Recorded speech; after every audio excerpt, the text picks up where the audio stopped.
Hey guys, welcome to today's video. I am on my way over to the hospital to do huddle because I have a mom in labor and delivery. So I'm going to give report on that one to charge nurses and the social workers and patient. Do a whole bunch of other stuff when I get back. I have patients coming in today. So I am going to get some. So what I didn't get a chance to show you is that I did meet with the charge nurse and the inpatient social worker, and we had huddle and we discussed my patient who was on labor and delivery who would be eventually going up into this floor. And I also met with the patient and she had her support doula there. So I met with the both of them and we discussed the next steps in the process, and I congratulated her and told her that she can contact me with any questions or concerns that she had.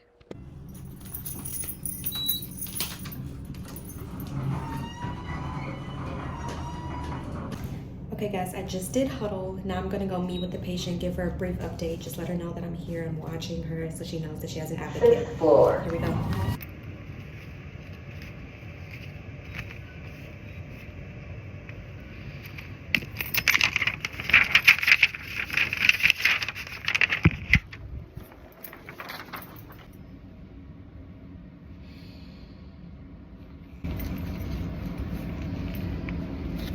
So I just met with my patient. It took a lot longer than I expected. She talks a lot. But I'm going to the office now and I'll check back in with you guys when I get back. So it's not mandatory for us to wear masks, but I still wear mine sometimes when I go meet with patients, especially while they're in labor or with their newborn, because I just got over strep and I don't want to get anyone else sick, even though I'm not contagious. Ended up talking to that patient a lot longer than I expected to. I was probably in there like 40 minutes. I thought I was gonna be able to leave early today, but I don't know if that's gonna happen. I'm hopefully she delivers before I leave, so we'll see.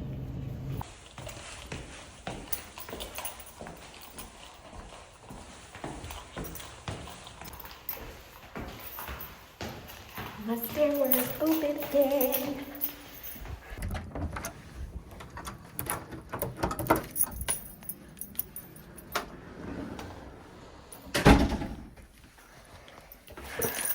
Hey y'all, so I'm back in my office. I am about to chart on my patient. My other patient was already here and left. Like, I'm coming back over an hour after discharge. After huddle. So I missed the patient that I was supposed to see today. But I'm just needing to chart on this patient. The patient that I saw, it's weird because I don't know if she's kind of in denial or trying to tell herself in an effort to be optimistic and more positive. But like your drug screens do have substances in them, and although some of them are like what we call like maybe a false positive because the confirmations have come back negative, there are still some substances in her urine that are confirmed. So when I addressed that, she kind of was like, oh, but I still have some negative. And it's like, yeah, and that's great and that should be celebrated. But we also have to be realistic. Like, we can hope for the best and hope for your ideal discharge, which is with baby going home with you. But I also want to like prepare her for the option that may not happen, or the scenario where that may not be necessarily true. So I am just doing my best to continue to allow her to enjoy this experience, but I want to be super realistic with her, which is hard to try to navigate those conversations, especially when someone appears to be in some sort of like denial. So, yeah, we are going to just figure out a way to navigate this. She understands that like Children's Division will be involved and the courts will be involved, and like they ultimately have a say in what the discharge would be. The courts do, and then Children's Division will find placement if necessary. But she does have a backup placement, can be identified through someone else. So, yeah, I'm just a little nervous about it, but it's not going to be the first or the last one. But yeah, I'm just going to write my note and I'll check back in with you guys later.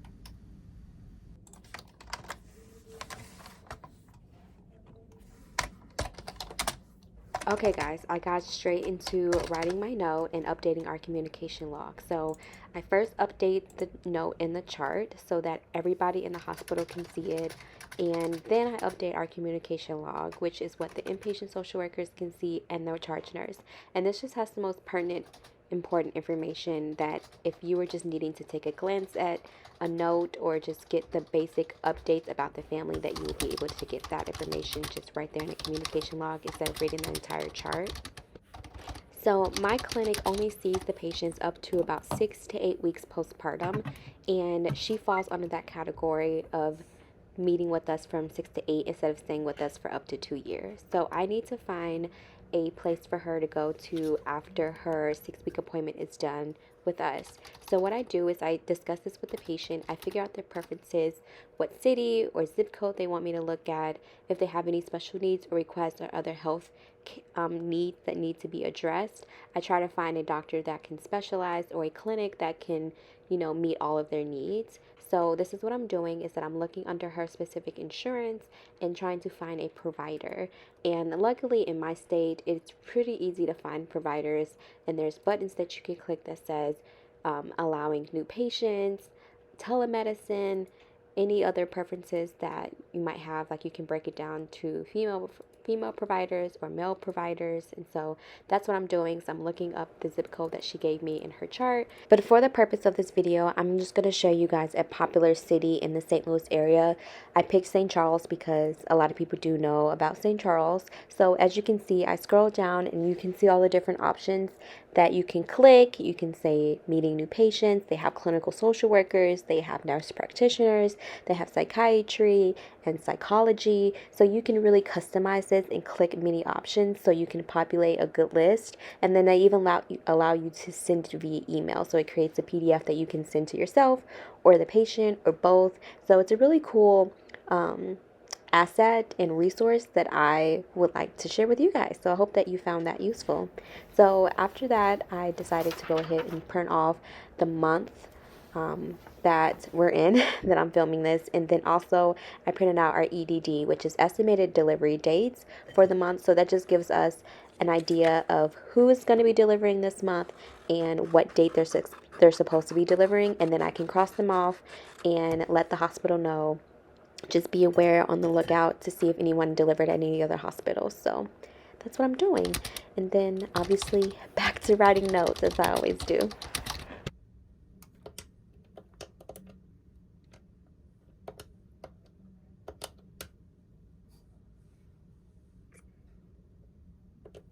Connected to next available staff member.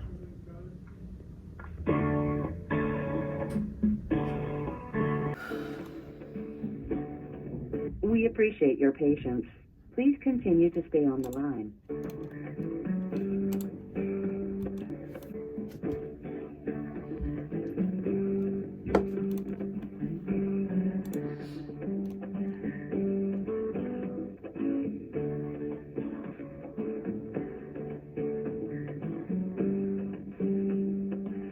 We appreciate your patience. Please continue to stay on the line.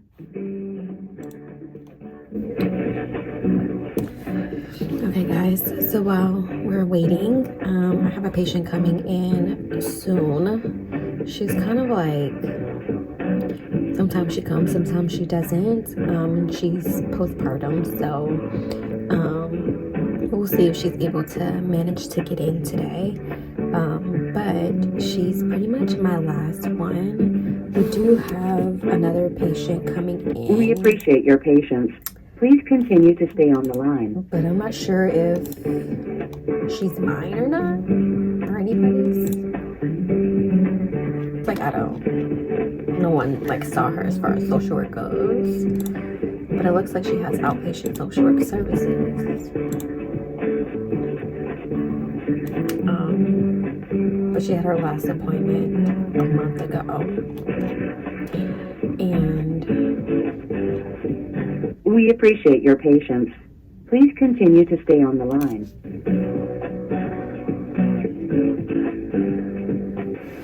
It's been a while since we've seen her, so she'll need a social work consult, which I don't mind doing it.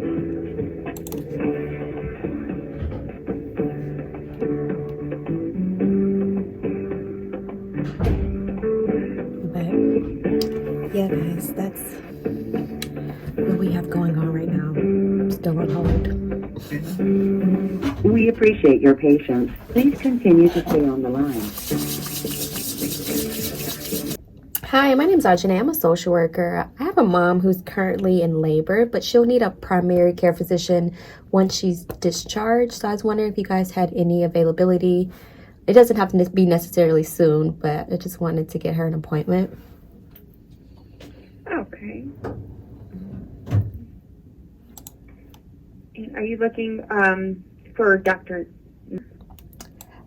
She doesn't have a preference on the doctor. Do you know if that doctor has any experience in any like substance use? Because she has SUD. SUD? Yes, substance use disorder. You check, and I'm going to check and see if any of the pediatricians with our practice do. Hold on just a moment. Okay. Pediatrician.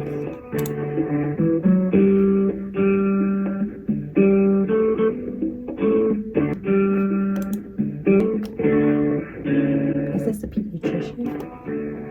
Or I don't know. Look up the doctor real quick.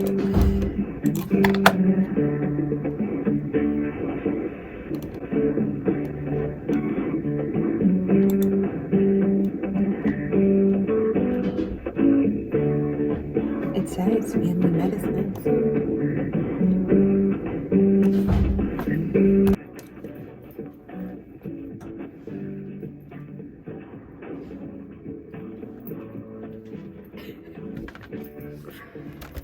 Courtney, what were you looking for?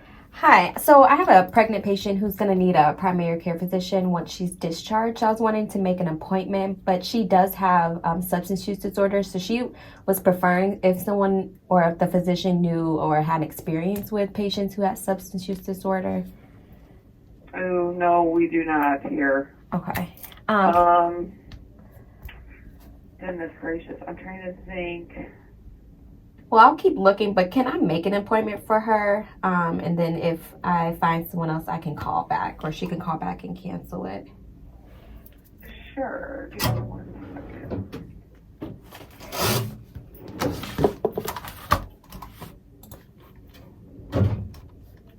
Whereabouts does she live?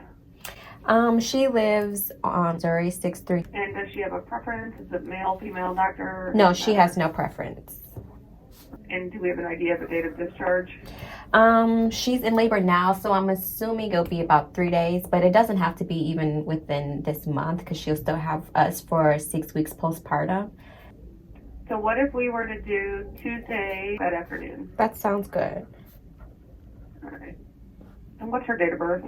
Date of birth is she's been positive for fentanyl, taking methadone from the methadone clinic as well. And your first name? Ajane, Aujune. The phone number for you? 314. I'm going to put her in with a program that also does substance abuse and addiction. And I'm going to tag him in this message as well.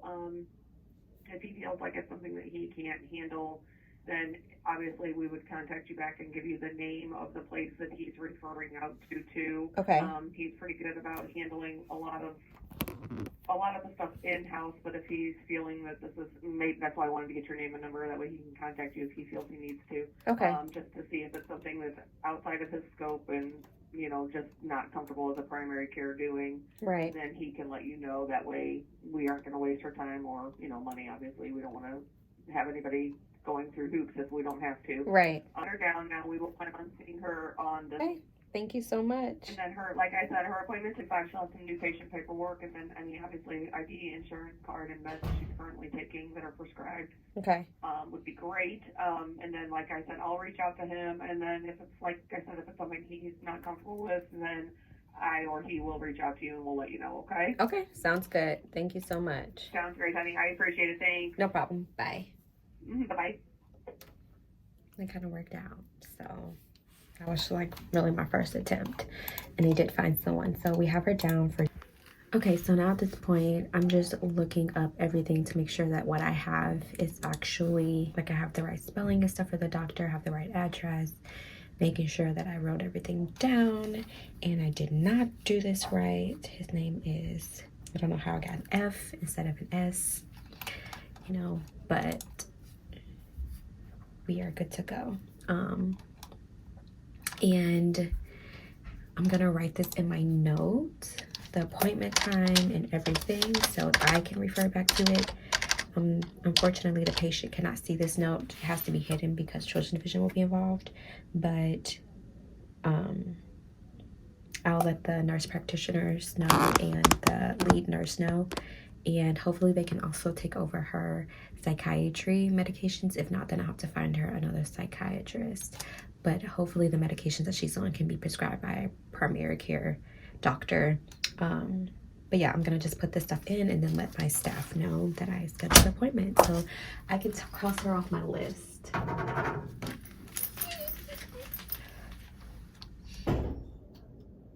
Okay guys, so I'm going to end the video right here because I still have half of a day to edit, and I just thought that it would be better to break it up. So I'm going to finish off the vlog here, and I will edit the other half and have that up for you guys in a few days. But I hope that you enjoyed. If you have any questions about anything, or if you want to send me an email, please make sure that you check out the description box. My email is always in there. But I hope that you guys are doing well, and I'll see you in a few days for part 2. Thanks, guys.